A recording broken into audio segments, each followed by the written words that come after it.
ज्याची आईशी आशी भेटी जे हरी धरिला मणी दिले संसाराला पाणी कोण हा भाग्याचा आईशी आशी बोले वाचा जी हरी धरिला मणी दिले संसाराला पाणी तुका म्हणे त्यांचे भेटी होय संसाराशी तुटी जी हरी धरिला मणी दिले संसाराला पाणी विठाला विठाला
मंडळी महान वैष्णव श्री संत तुकाराम महाराज देवकर यांचा 4 चरणी अभंग वैकुंठवासी हरिभाऊ यांच्या प्रत्यर्थ आमच्या ग्रामस्थ लोकांनी या झोला या ग्रामस्थांमध्ये ज्यांनी जन्मभरे त्यांना सांभाळलं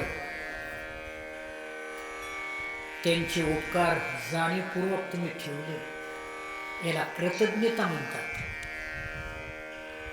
ज्या गावाने जन्मभर सांभाळलं त्याच्या प्रित्यर्थ पुण्य सोहळा करतात. इथं कृतज्ञ शब्द लागू शकत नाही. कृतज्ञ कृतज्ञता म्हणजे अपकारच करणे, उपकारावर अपकार करणे, फेड नाही करणे. तसं ज्यांना तुम्ही सांभाळलं त्यांच्या प्रित्यर्थ हा पुण्यतिथीचा सोहळा करतात. फुल नाही फुलाची पाकळी सगळ्याच्या सहकार्यातून का होईना करतात हे चांगले.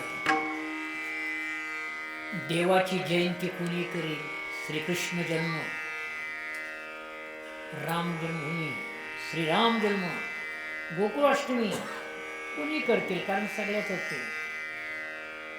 पण एका वैयक्तिक संतांची पुण्यतिथी करणं देवाला तेही फार जास्त आवडते. असं म्हणणं आहे, माझ्या सोहळ्यापेक्षा माझ्या भक्ताचं चरित्र गातो तेही मला प्राणापुरी करतो. तेही प्राणापरोते मज आवडती निरुते, जे भक्त चरित्राते प्रशंसते. संत ज्ञानेश्वर श्रेष्ठ, तुकाराम श्रेष्ठ, मोतीराम श्रेष्ठ, पण यांच्या प्रित्यर्थ जे कोणी वर्णन करून सांगत असतील ते प्राणापेक्षा पलीकडे. म्हणून आज आपण हरिभाऊंच्या पुण्यतिथीने करतो, हे देवाला मान्य. पुण्यतिथी स्मरण म्हणजे त्यांच्या आयुष्यामध्ये सर्व समाजाला सांभाळून जे काही कार्य केले त्याची स्मृती आहे. काहींचं काहीच सापडत नाही आयुष्यामध्ये. जन्मल्यापासून मरेपर्यंत बघा काही सापडत नाही. नन्ना माळ होती का नन्ना, पंगत होती का निन्ने, टाळ घेऊन उभा राहता का ने नाही, वाड्याला तरी यायचं का ने नाही, कशालाच नाही. त्याचं नाव आहे नन्ना निन्ने नुन्नो ने नाही. आयुष्य पुरं तर आयुष्यामध्ये 7-12 भरण्यापेक्षा 7-12 कोरी निघावी त्याचं नाव आहे. कोरी कळलं, हे शेतातलं नाही चाललं. आयुष्यातल्या चरित्र, तुमचं कॅरेक्टर हे कशाने भरल्या जाऊन 7-12 कोरी राहावी, त्याचं धन्यवाद आहे. जन्मल्यापासून आयुष्यभर थोडं ज्ञानेश्वर मारूचं, जन्मल्यापासून ते जाईपर्यंत जे जगांच्या डोळ्यातून अश्रू केले, पण चारित्र्याला कुठेही कलंक लागू दिला नाही. याचं नाव 7-12 कोरी. इथं बऱ्याच आयुष्यात तसं असतं. तसं इथं ब्राह्मण की तुमची काही सत्यनारायण अभिषेक त्यांनी केले असतील, पण आयुष्याला सांभाळून, गावाला सांभाळून केलं, म्हणून पहिला धन्यवाद आहे. आणि टाळकरी, मृदंगाचार्य अगदी सुंदर आहे, गाणारे सुंदर. जय जय राम राम कृष्ण हरी,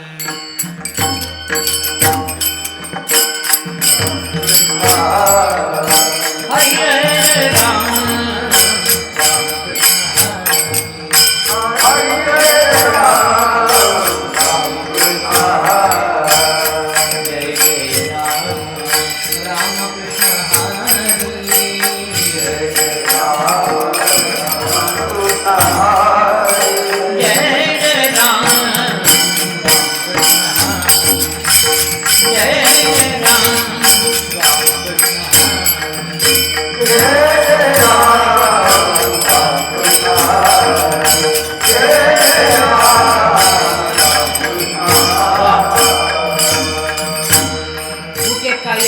कुठे काही सापडतं, कुठे काही कळलं. टाळकरी उच्च गाणारे असेल तर मृदंग्या उच्च सापडत नाही. मृदंग्या दोन्हीकडून सारखं. मृदंग्यात चांगलं तर म्हणणारी टाळकरी सापडत नाही. बरं, म्हणणारे टाळकरी आहे तर कीर्तनकार बेस्वरात मिळाल्याशिवाय सापडत नाही. मेळ लागतच नाही, एकाच्या एकाला काही सापडत नाही. कीर्तनकारलाही स्वर असावा. आज सगळा योग एक चांगला आलाय.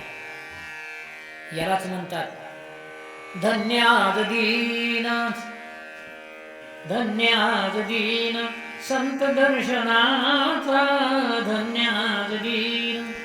असंतांची भेट हा दिवस चांगला. आता थोडा अभंगाकडे येतो.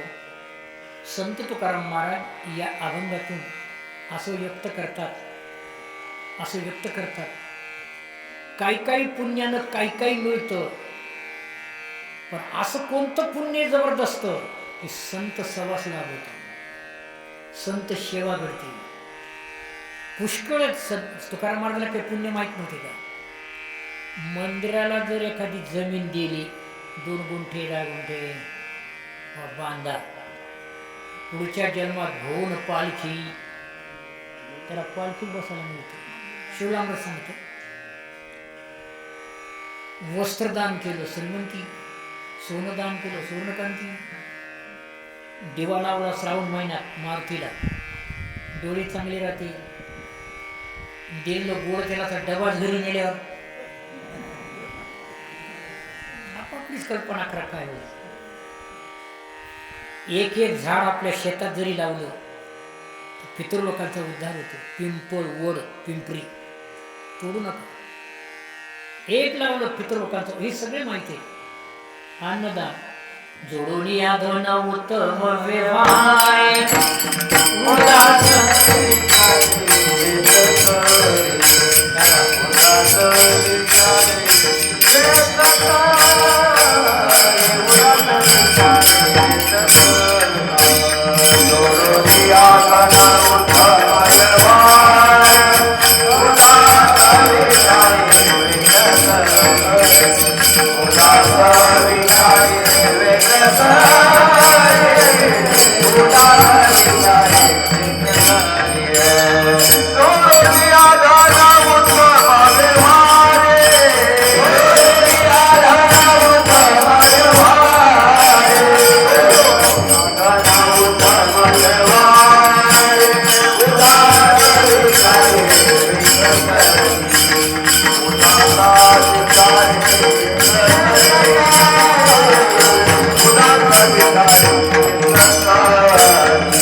त्याच्यामध्ये फुल नाही फुलाची पाकळी, अन्नदानासाठी पैसा दिला, त्याला हे चिरटण ढेकणं उंदर जन्म घ्यायची येत नाही पाहिजे. एकदम गोमाता, एखादा हत्ती भजनमाल संस्थेत, नाही तर एखादं घोडं माऊलीचं यायचं. उत्तमची गती तू एक पावेल, उत्तम होईल. कशाचं पुण्य? अन्नदान. हे सगळे पुण्य माहिती आहेत, पण असं कोणतं पुण्य कोणाच्या पदरी असेल की ज्याला आशा संताची गाठ पडली? याला व्याकरणती भाषा आहे, त्याला होवेरी समास म्हणते. कोणते संत? ज्याची 80 भेटी, आशा संतासोबत भेटी होती, पण असं पुण्य कोणाच्या पदरी असेल? दूध मोजता येते, पैसे मोजता येतील, ज्वारी मोजता येते, सगळं मोजता येते, पण कोणाच्या हृदयात किती पुण्य सांगताच येत नाही. पण त्या पुण्याचा प्रभाव एवढा कळतो, त्या पुण्याच्या प्रभावानं संत सहवास घडतोय. गाठी पडतात त्याचं नाही, संत सहवास. असं कोणतं पुण्य की अशा संतांची आम्हाला गाठ पडून जन्मभर त्यांच्या सहवासात त्यांची वचनं ऐकायला मिळाली. उदाहरण सांगतो, साखरे महाराजांच्या सहवासामध्ये रंगनाथ गुरुजी परभणीकर राहिले. सगळा वेदांत विषय सोडलेला. आज परभणीकर गुरुजींचं नाव धोंडा महाराजांच्या मठात पंढरपूरला वेळोवेळा गायला जाते. गुरुजी म्हणत होते, सहवास नुसतं भेट नाही, त्यांचे वाक्य सांगतो. गुरुजींचं कीर्तन ऐकलेलं आहे ना. आकाराचे माणसं अध्यात्मात कधीच घुसत नाहीत, संस्काराची माणसं परमार्थाच्या बाजूला निघत नाहीत. विठाला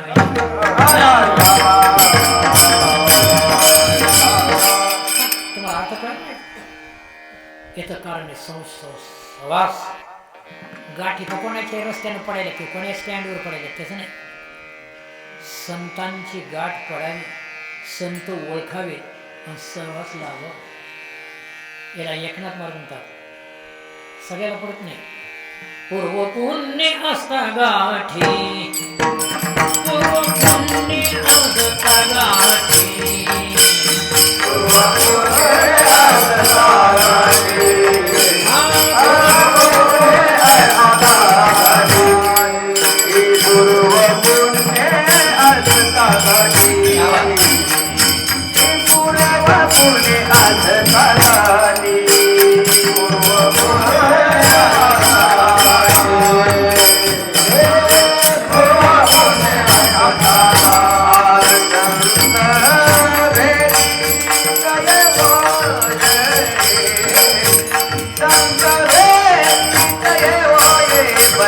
परवा